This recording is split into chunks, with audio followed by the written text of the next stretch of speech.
Well, hello. Oh, hi there. It's so nice to see you. It's so beautiful to see you I too. didn't know that you go here. I go here. I love to do the deep breathing and meditating. Because weirdos, guess what? I am here with our resident medium, Amy Goldenberg, with our beautiful mindful segment of mind, body, spirits.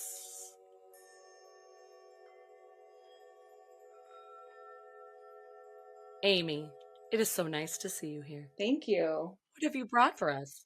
This time on Mind, Body, Spirits, we're going to be talking about insomnia, Oof. which is a kind of chronic condition that seems to affect many people in our world. There's a lot of different reasons for that. Absolutely.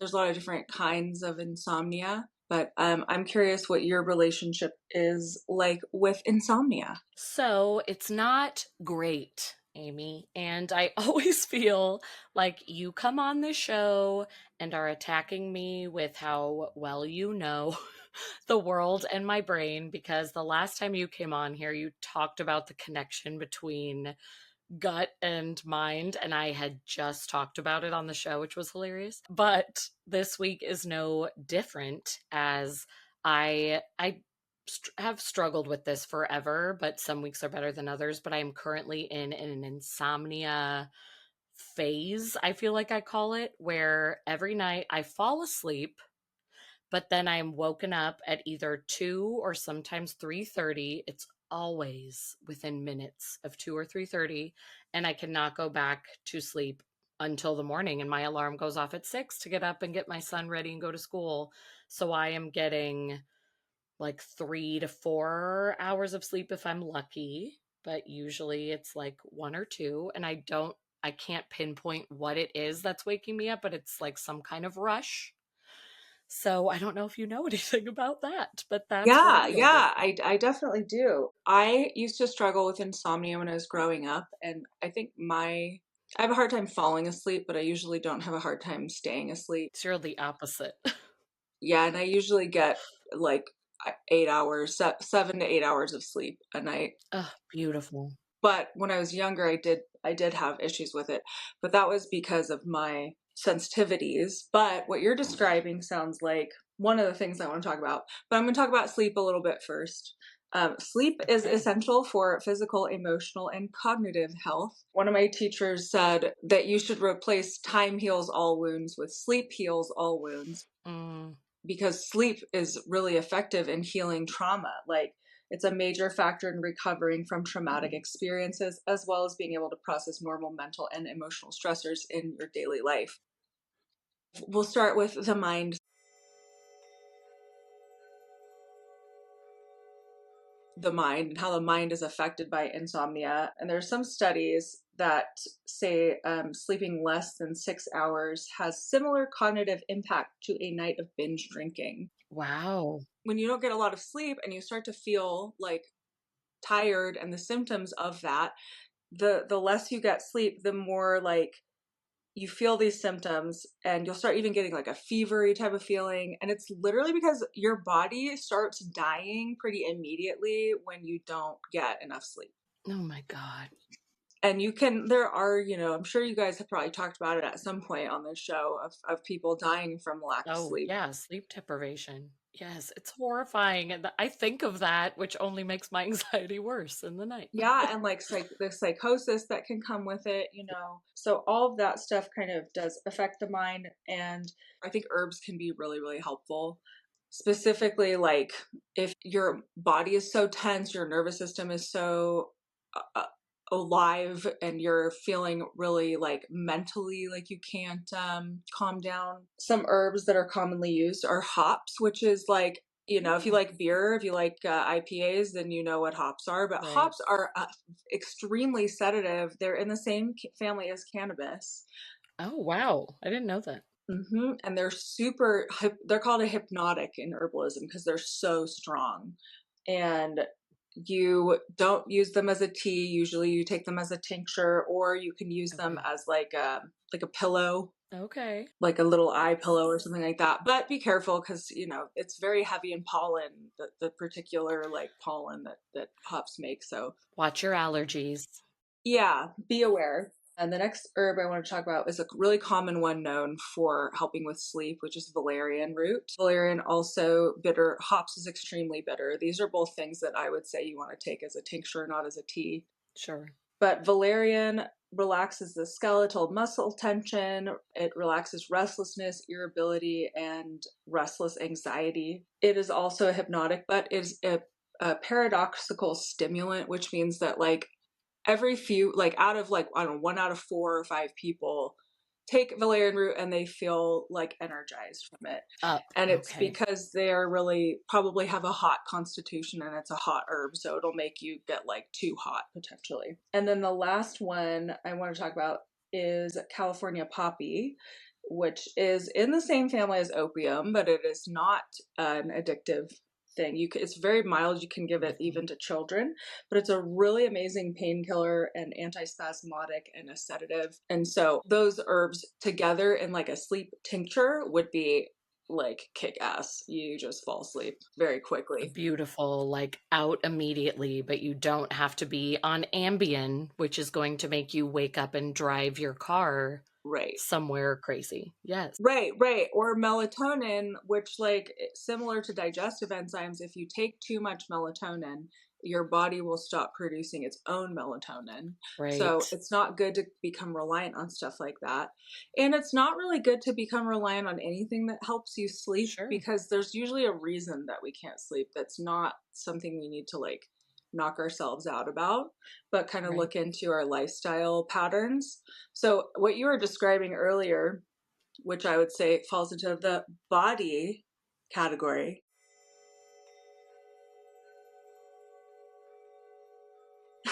Buddy. It sounds like a blood sugar spike or a cortisol spike. Okay, that's what I've been wondering. Because, I mean, TikTok tells me this every day, but I'm trying not to believe TikTok is my doctor. But tell me more. Yeah, yeah. Basically, like if you eat later at night, too close to bedtime, within 2 hours of wanting to go to sleep, you'll go to sleep and then you'll get a blood sugar spike that will wake you up. Hmm. But sometimes I think it's more of this blood sugar roller coaster that people tend to go on because if you don't eat a bunch of protein for breakfast, that will give you like a good climb with your blood sugar that kind of gradually goes down until you're able to add more protein. But if you don't eat any breakfast or you eat like a croissant or something like that, that's going to turn into sugar, which will give you an immediate rush of energy, but it gives you a dip really quickly. Your blood sugar will Yeah. fall really fast. And when that happens, then you get crashed. And because you're needing energy right now, you'll usually crave sugar again because it's a faster form of that energy, but it doesn't last as long as protein does. Right. So if you can eat like solid amounts of protein, like a couple times a day before, a few hours before you want to go to sleep, that will help your blood sugar to kind of just slowly come down rather than In the way it should. slowly coming down. And then you're eating something and then it's like all of a sudden, while you're trying to sleep. So that Absolutely. can be part of it. Also disrupting the circadian rhythms of the body with like light, like overhead light. Like you're not supposed to have overhead light after sundown. We're all on our phones. So if you can put your like blue I blocker know. thing, That's my biggest thing. yeah, Yeah. on there, that can be really helpful. Does any of that sound like resonant to your experience? It does. I don't think I eat close to bedtime. That was the part where at first I was like, no, I don't do that. I always like give myself like 2 to 3 hours and like try not to eat. But I do not eat enough protein throughout the day and I rarely eat breakfast, which I have always known as a problem. I have recognized it, like I solve it for small amounts of time and then it dissolves again and it goes back to being an issue. So that is on me. I think I need to be consuming breakfast. I need to be staying on protein. And I have gotten better at putting the phone down before bed, but never perfect. That has always Totally. been an issue. So that's all speaking to me. That's good. Nobody is perfect with this stuff. We live Of in a course. way too stressful of a societal Whew. collapse to be like, I know. just like, don't be on your phone at night. It's like, everybody's trying really hard to keep it together, you know? For sure. Sometimes I'm like, I want to watch a funny video before I go to bed so I can have joy in my heart. Like, Yeah, I yeah, know. totally. You know, so none of this is meant to be like hard on ourselves. No, of course, but it's good advice. And we deserve to have solutions. We deserve to have solutions we Yeah, don't have to pay money for or take drugs about, you know? 1000%. This is also good and helpful. I totally understand the breakfast thing. Like so many people are like, I'm just not hungry in the morning. Like I don't feel hungry until later. And it's Right. like once you kind of start forcing yourself to have some amount of protein in the morning, it's like it sets you up for such success throughout the day. You don't have these frazzly moments that can happen when your blood sugar is not at the right, you know, level that make everything more stressful and everything more upsetting. And like obviously caffeine consumption, you know, creates problems with insomnia too. Sure. But an easy way to add protein into your morning routine, if you're just like, I just can't figure it out and I'm just going to drink my coffee, is to add the Vital Proteins collagen powder, their unflavored collagen powder. It's completely unflavored, like literally, legitimately. I put it in my matcha latte every morning, and that gives me 18 grams of collagen protein. And then I put Love. another scoop in my morning like breakfast that's like kimchi and like brown rice and stuff. It's very like savory and the matcha's really like sweetened and it's just totally dissolves into Very into that. and it's like fucking expensive if you go to the store. But if you go on their website and you get a subscription with them, you can get it for really cheap. Or if you have Costco, you can get it really cheap in comparison. It's like compared to $50, you can get it for like 35 bucks or less. That's beautiful. That's what I need. I'm sure it's what a lot of our listeners need, so that is a good thing. Everybody needs more protein and we've been totally, you know, brainwashed by these like Oh, sugar corporation people and the 1000%. corn Yes. syrup people and the fucking wheat people to be eating poison, and we deserve to know what the Mm-mm. fuck we're eating and to like Right. feel good and not have to be, you know, super wealthy to do it. Like there's a way. I'm working on it. Damn straight, Amy. Everybody listening, I hope you are hearing Amy. Obviously try not to drink caffeine after 2 o'clock or whatever. Sure. But just the physiology stuff or the body stuff was mostly just talking about blood sugar regulation and how it can really help your mental health too. I've learned it's so important. Like they are so closely related, and I've been learning that more and more, which is why I made the TikTok joke. But yeah, it's everywhere. For me, I'm a lot more functional. My brain is a lot more functional. And if you do work where you have to use your brain a lot and you're not eating enough protein, you're doing yourself a disservice. You could have such a better time doing what you're doing just because Yeah, if you eat more protein. I believe it. I believe it. Anywho, okay, so now we're moving on to spirit.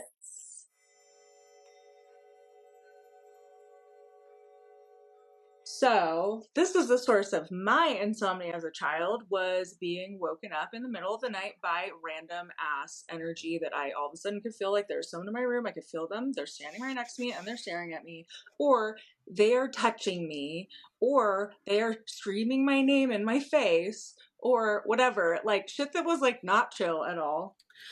So, y'all, I don't know if you knew this. Amy is a medium and she has people who just scream at her sometimes. But that is awful. Oh No, my as a God. child, it Can't was really imagine that. scary. It was That's very terrifying. traumatizing, honestly. Like, and that's something that, I can't believe that. I mean, it's a big source of trauma in my life, honestly, because nobody in my family is religious or believes in anything. Like, they're just like, no one's here, and I'm just like, okay, I'll just cry until I fall asleep.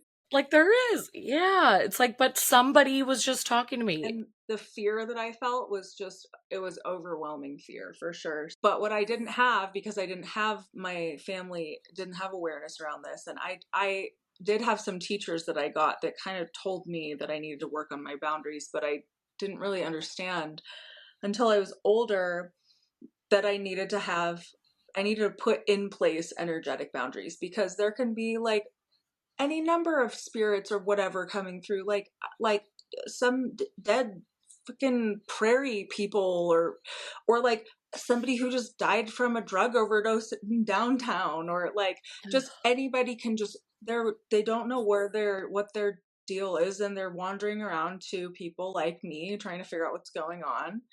And Yeah. that's one way. Or it can even be your own ancestors, your own, whatever bugging you, which like sometimes you'll feel these energies like there's a presence and it'll be feel malicious and scary, or it'll feel like, oh, there's something here and it doesn't feel quite as gnarly, but regardless, they're messing with your sleep, right? So what I did Hmm. when I first like started learning more about how to control this kind of stuff is I put a grid under my bed of stones. So on the four corners of my bed, I have four pieces of black obsidian, and on the center, I have a piece of black tourmaline. And that helped me so fucking much when I very first started trying to Wow. create these boundaries. At this point, this used to be like a chronic every night problem for like my whole life. And then now I don't have it at all, like ever, because of the energetic boundaries that I hold, and I fill up my whole Wow. home with my energy. I love that. That's so beautiful for you because, again, like I cannot imagine being woken up that much. And the fact that you were able to create this energetic field is incredible. Yeah, and so sometimes that feels like it might not be quite enough. So I do have a prayer that I'll say out loud if I wake up in the middle of the night and I feel like a distinct energy around me, which is just simple. And it's, Okay. I call on my protectors, my well ancestors, and my guides to help secure the space within my body, around my home, around this land. May only well, healthy, healing energy be welcome in this space. And I'll Wow. just say that, like as many times as I can. If it feels like a really intense energy, I will say that, and then I'll call in certain imagery, like bear is an example of an energy that I like. Imagine the bear stalking around my room. And I wanted to Mm. share this because I didn't have any help when I was a kid or a teenager or mid early 20s person or whatever. So I have created all these different like helpful ways of dealing with this stuff. And specifically for like children, because when I used to work at the apothecary, I used to have this family come in that would talk about their kid having insomnia, and he would wake up and he would have nightmares and he wouldn't be able to sleep. And I was like, is it insomnia, or is he like sensing some energies around him that are scaring him and like making him run to your room every night? And so we kind of ended up talking so much that I gathered that he's quite sensitive. And so I was like, well, you tell him to pick a special protector animal that he loves, that and when he feels scared in the night and if he feels this stuff happening around him, tell him to call his protector in and imagine that, creature coming in and helping him. So she came back and she said that he started doing it, and he imagined a gigantic bumblebee buzzing all around the room, which is such Oh, an energy clearing thing if you oh. like think about it too. And she said that his night Yes. terrors, went away after that, and he was no Wow. longer waking up in the middle of the night and running to his parents' house. And it's also like, whether you believe in spirits or not, like he's being given autonomy and Hmm. self-assuredness by being able to say these are my boundaries and you don't get to cross them. And like that's a ritualized thing that's changing his neurological pathways in order to make him feel empowered, which is going to help him become a better adult and a better person in society for himself, so that he can feel self-assured and safe. If he's so sensitive, it's hard being sensitive. So it's good to have things like that where you're like, oh, i can I can do this myself. I don't need to outsource my protection you know Yes. Oh, it's beautiful. so I thought that might be interesting to you to Yes. know, because you have kids. I do. And funny enough, again, you're always speaking to my soul. My son, he hasn't in a long time, so I think they may have passed, but he had night terrors. And they are normal to start around 4 or 5. And he got them like at 4 years old on the dot, but they've kind of petered out. And now they like maybe happen once every couple months, but they're like very short. And so that is so interesting. And I think a good thing to tell him, because sometimes he doesn't even wake up in full night terror mode, but wakes up crying. And when we go in to ask him what's wrong, he can't even tell us. It's like it's already ended, but he just knows he's scared. And he Mm-hmm. just kind of looks at us like, I think I had a bad dream. I just felt sad, but I'll go back to sleep. And then he just kind of rolls over, but you can tell he's anxious. So, like, I'll usually sit with him, or my husband will, and we just like rub his back till he actually falls back asleep. But you can see there's fear in his eyes, but he can't quite understand what's going on, which is how night terrors go. They kind of black out. Yeah. So that is so interesting, because it's like putting something in their brain. Like you were saying, where like even if he is in a dream state, kind of a blackout, he'll still have this information of his mind of like his protector. So I do love that. That was great advice. And we have so many parents who listen to the show who will love it too. Like that would have helped me so much when I was growing up. I bet. I mean, it's teaching a child a tool that they could use in all different kinds of situations, you know? I mean, 100%. Feeling like you have a protector in other areas is so beautiful too. I Yeah. love the imagery of like a bear being a protector and tackling, but then also being like a fuzzy, soft, cozy place. That's so good. Yeah. It's so cute. One last thing with the protective boundary stuff, if you feel like you really need extra energetic protection. You could also do like a mixture of ash and salt, and you can kind of sprinkle that in the corners of your room. Can be a little tricky if you got carpet and whatever. You gotta like kind of either accept that or maybe put it in a jar or something, a small vessel in the corners. But that can be helpful too. Hmm.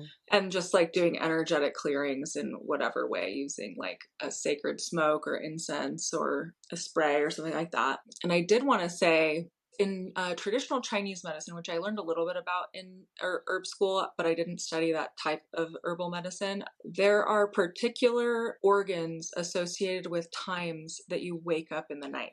So you could potentially have Oh. congestion or inflammation in particular organs. I think 3 o'clock is usually liver congestion, Ugh, but liver. 2 o'clock could be something else.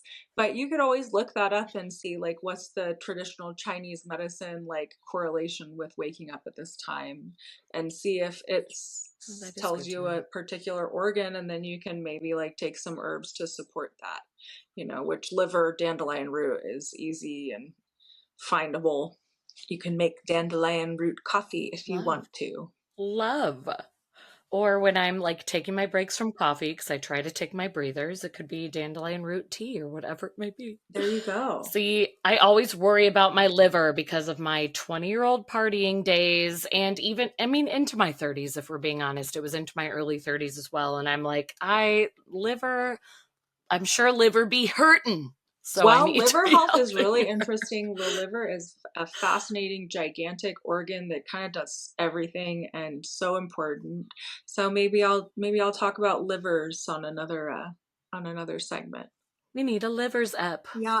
I mean, it rules everything. Truly. I have read that before, and so I love your validation because, I mean, you always have the most beautiful advice and insight on everything. So I like hearing your validation because it's been a lot of liver talk in my brain of symptoms that are relating to that. So I think there's something going on. So this is great. Awesome. Well, I'm happy to be of service, and that's all I got for the mind, body, spirits. That is all, my weirdos, for mind, body, spirits. Thank you to our resident, our house, beautiful, lovely fairy goddess, Amy Goldenberg. And we will see you next time for more mindfulness. Going back into our Om.